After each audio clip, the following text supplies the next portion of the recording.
Hey guys, welcome back.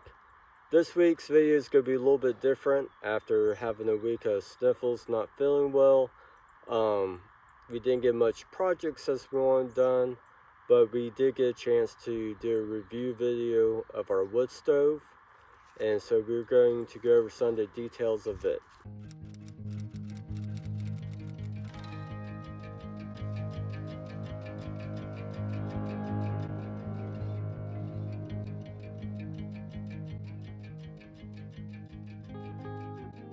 So the wood stove we got was the US wood stove. We picked it up from Tractor Supply. It's actually carried online. Many of the big box stores will have it. Is the one of the cheapest ones that I found. Certified small cast iron stove, 900 square foot, 54,000 BTUs. Now I have no way of testing any of those facts and figures they claim. It is made overseas by manufacturing from somewhere, so who knows what the price changes may be coming in the future. But for this last year, it's one of the cheapest ones we could find. It was readily available, so that's why we went with it. So some of the good things that worked well with this stove: the availability of the stove was very easy for us to get. We just drove to our close Tractor Supply, was able to pick it up. Some of the reviews had the shipping crate that was in, they found it damaged. We did not have any of those problems. It was packed and shipped very well. I think that was maybe some of the previous problems they had that has been corrected. It is very well packed, very well secured. Unboxing of it was straightforward. It is heavy, so in there, depending on your location of installing this, you may want extra help moving it, but it was straightforward, out of the box, set up, ready to go. Heating our space, it did good. We got a small space, we got a low ceiling, so our main downstairs area heated up great. Heat rises. Our bedrooms are right above our living room area where the wood stove's at, so heat rise. It kept bedrooms warm during the night, and there's a few times on the really cold nights I would get down and restoke the fire and check on everything, so that all worked well. The biggest thing I can say with it is we left and had a trip to visit family, and when we came back it was middle of a winter storm, so that was when we had to walk up the driveway at 2 o'clock in the morning. When it was that cold, it did take a decent amount of time for the wood stove to warm the cabin back up, but once the cabin finally got warm again, it was able to hold the warmth and keep it going. But that's not just the wood stove, that was kind of design of the cabin, the insulation, windows, kind of a whole package deal. But when the cabin is warm, it's able to maintain it with least amount of effort and very easily. One of the things we did with the wood stove to help heat up the cabin was they make I forget the name of it now, you'll see it in the video and they're easy to look up. All your big box stores will have them, Amazon. But it's a little thermal fan. It sits on top of the wood stove, and once the wood stove heats up, it uses that heat to generate the fan, and the fan pushes air across the top of the wood stove, and that helps circulate the air in the cabin. And while it doesn't seem like much and you don't think you're feeling air move, once the wood stove got going and it started pushing enough heat, everybody would quickly go, hey, can we push that fan the other direction? It's making me hot. So there were a few problems and some learning curves we had with the stove, but the design of it has a single burn rate, I believe is what they call it. There's other videos. If you Google this stove, you can get some great detailed videos that tell you how it functions, how it works. But basically there's a baffle chamber in there that directs the smoke around, so it tries to burn most efficiently, and there's no way of opening and closing the damper on it. It's a single burn rate, and that's just how it works. Some people like this and they say they have no problem with it. Other people says it's terrible, it's EPA regulations and it doesn't work as well, and they take it out. I'm not recommending going against the EPA regulations, and everybody has their own opinion about that. Some good, some not. It is what it is.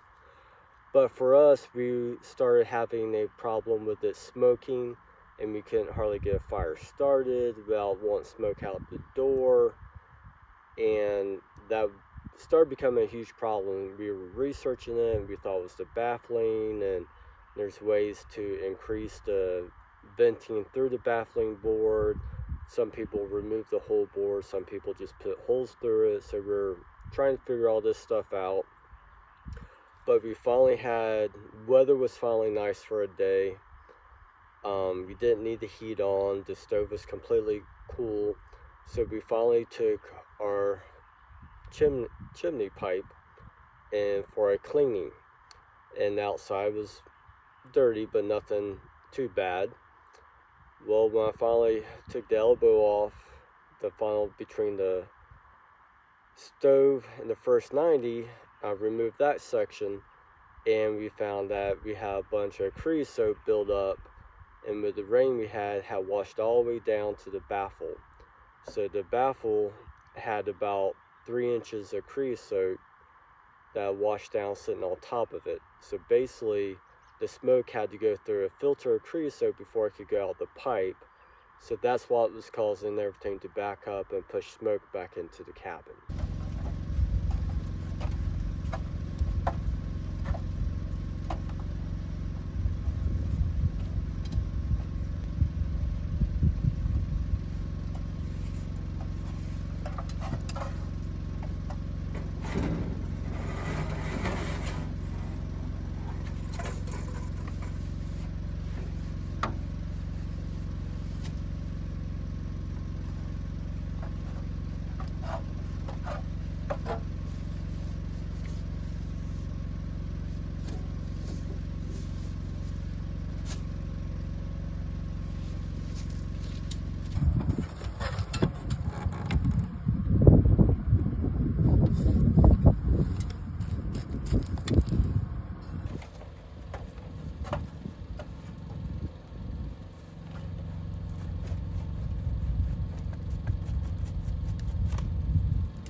once we cleaned this out, put the chimney back in place, starting the fire, getting it to burn correctly was not a problem. Everything's working good as new. So one of the questions that people might have is what caused our creosote problem, and that is completely our fault. When we came back from our trip in the middle of a winter storm, I did not have a good supply of wood ready to go. So some of the wood I grabbed, because it was readily available, was unseasoned and not good quality wood. So that's why I burned, because that's what was had, and we needed a fire, and it worked. Problem was, it created a creosote problem. So a few weeks down the road, the stove started smoking more and more and more. It just keeps on building up till it gets to a point where you have to do something, clean it, change it up. If not, it can lead to bigger problems. So we have paid a little bit more attention to the wood that we're getting. It's very clean, it's very dry, it's very seasoned. And once we've changed our wood, that has completely changed up our creosote buildup problem. With this wood stove, it has served us well. It has served the need and purpose that we bought it for. In the future, we are hoping to upgrade to a different wood stove. For one of the reasons, it doesn't have the exact look we were hoping for, but it had the price and availability we needed at the time. We want to upgrade quality and performance level, but the quality and performance level that we're looking for is definitely not the same price as we paid for this one. So overall, no, this filled the need we had. I'm happy with the price we paid. No, I always say everything can be cheaper, but no, truthfully, everything has to be the price that it is. No, everybody needs to make a little money. So overall, no, it's working, it's filling need. Even when we upgrade it, this will just be repurposed to another location and still be used somewhere. If you have the money and you can buy better and bigger, buy better and bigger. But if you don't have the money, read the reviews. There's a lot of them out there. You can get a lot of good information from them. You can definitely read through them and see where some people know exactly what they're doing, have good information. You can also listen and read and go, that person doesn't know what they're talking about. It's up to you to figure out the information you're getting. The important thing to remember about free advice, you get what you pay for. So that's some of our thoughts for this wood stove in a nutshell. I hope you like this video. We're considering doing a little bit more videos like this about some of the tools and some of the items we've been using around here. So if you have questions about some of the tools we're using, some of the equipment we have, some of the build projects we have done, and would like a little more information or some of our thoughts on it, please comment below, give us questions, advice. We do read them, we do try to respond. And we're happy to hear from you. Any information, advice you have, we greatly appreciate. We're not professionals. We're just doing what we're doing and trying to share the experience. Hopefully next week we'll be all up to speed and 100% back to work. Don't forget, with the time change, it's the perfect time to check your smoke detectors to make sure they're working. If you have any questions, call your local fire department. They should be able to give you some good information on that. Until next time, thanks for hanging out with us. Damn. Hey, sit, Forrest, sit. No, you're not getting a treat. Okay. Easily with the packaging. Hey, sit. Next week we'll be all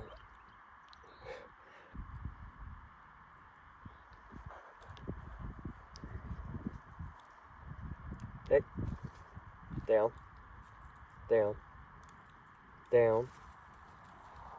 Good boy.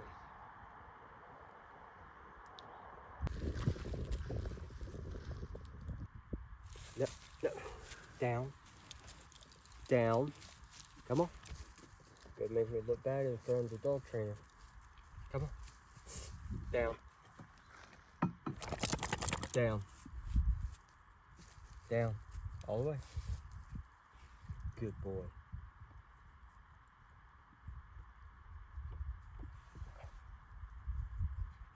If you would like access to exclusive videos and perks, click the link below to become a member.